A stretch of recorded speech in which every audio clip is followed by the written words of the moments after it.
Om Swastiastu, saya perkenalkan sebuah aplikasi yang bernama Aplikasi Kasuketan Krama, yaitu sebuah aplikasi yang digunakan untuk mencatat eh, krama desa adat, ya, di antaranya adalah krama mipil, krama tamyu, dan tamyu beserta kewajiban-kewajiban mereka.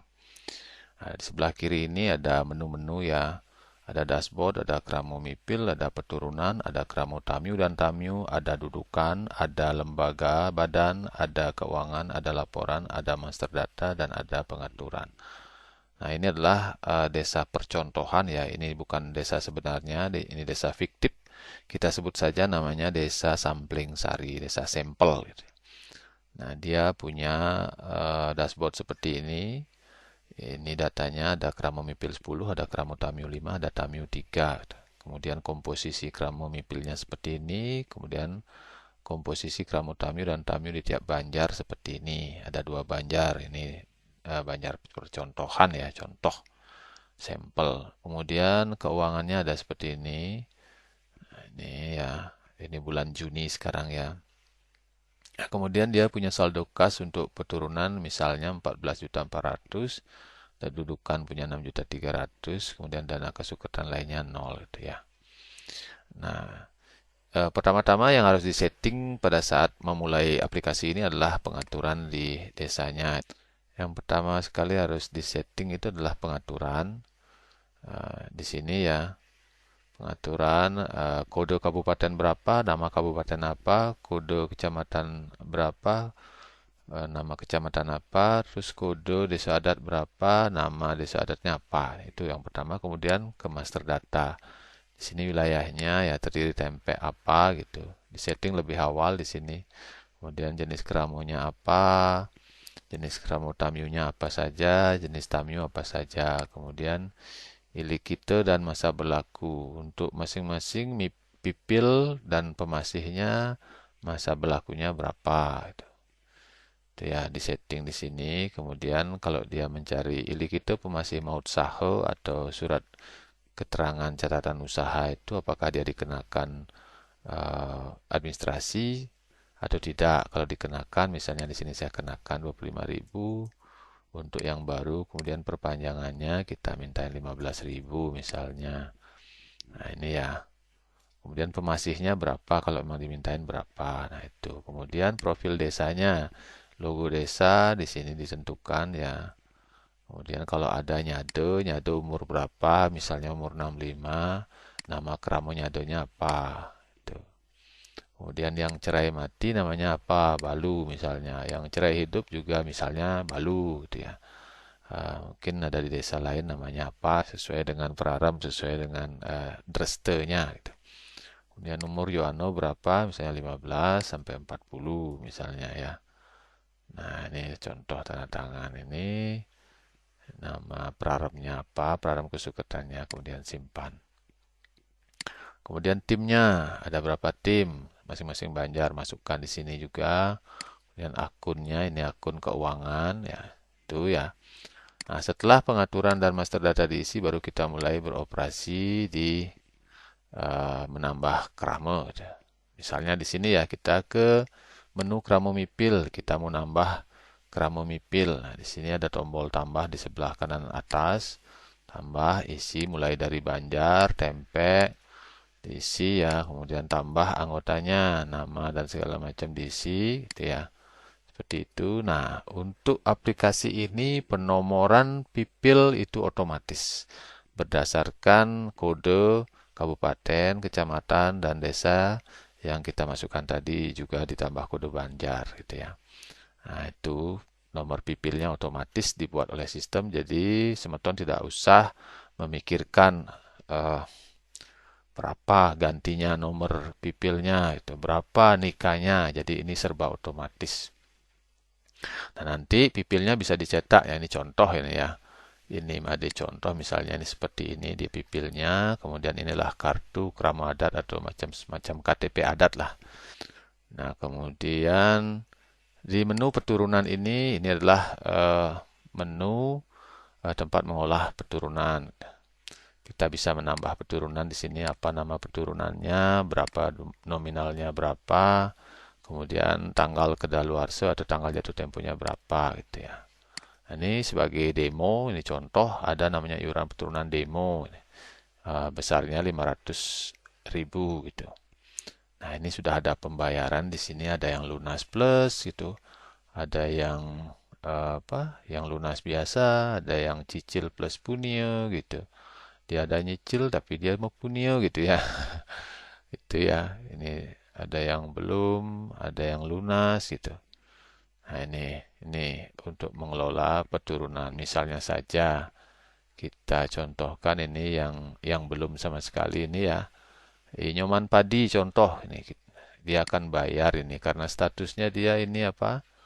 50% ya. Dia kena 50%. Nah, ini misalnya dia bayar 200.000. Nah, pilih petugasnya pilih kemudian simpan. Hari ini nih ya, tanggal 20 bulan 6. Sudah masuk, kita lihat di riwayatnya tanggal 20 bulan 6 sudah masuk. Oke ya, sebanyak 200.000. Nah, itu kemudian kita kembali ke menu Kramo Tamyu dan Tamyu. Di sini adalah untuk mencatat Kramo Tamyu dan Tamyu ya. Sama dengan Pipil tadi, kalau Kramo Mipil ini mendapatkan Pipil, kalau Kramo Tamyu dan Tamyu mendapatkan pemasih ya. Nah, ini contohnya pemasihnya seperti ini. Nah, ini butuh demo. Nah, ini warna kuning kalau Kramo Tamyu. Nanti kalau Tamyu ya, anggaplah mana Tamyu ini. Ketut pemasih nih, Tamyu dia hitam gitu. Nah, itu seperti itu ya. Bisa ditambah di sini sama, kolomnya sama, nambah anggota sama. Nah, ini nomor pemasih juga dibuat otomatis ya. Jadi semeton tidak usah memikirkan nomor pemasih berapa gantinya, kemudian NRT-nya berapa, nomor register tamu, nomor register Kramo Tamyu, itu sudah dibuat otomatis semua. Sudah sesuai dengan perarem, imbo perarem yang dibuat sama, yang sudah dibuat sama menurut Bali Mawocara gitu ya. Imbonya satu imbo gitu. Kemudian kita kedudukan. Kedudukan ini adalah untuk mengelola dudukan. Dudukan adalah kontribusi wajib yang harus dibayar oleh Kramo Tamyu dan Tamyu gitu ya per bulan. Gitu. Nah, besarannya ini diatur di sini di master data di jenis Kramo, nama Kramonya apa di sini yang ini ya. Besarannya berapa? Ini bisa diedit juga gitu ya. Nah, kembali kedudukan. Nah, ini sudah ada di sini ada yang punya tunggakan ya. Tunggakannya kelihatan. Ini juga tab tunggakan juga ada di sini, bisa di print, diberikan kepada petugasnya di lapangan pada saat mungut itu ya. Kemudian misalnya ini dia membayar, misalnya contoh siapa di sini ya. Nah, Iwayan Tamyu contoh ini karena data sampel misalnya dia bayar. Nah, pada saat membayar di sini bulan-bulannya kelihatan, bulan yang telat mana, bulan yang jatuh tempo mana gitu. Kemudian bulan untuk kedepannya gitu. Bulan di muka juga boleh dia bayar kalau dia mau. Ya. Itu kelihatan warnanya agak apa nih biru muda ya.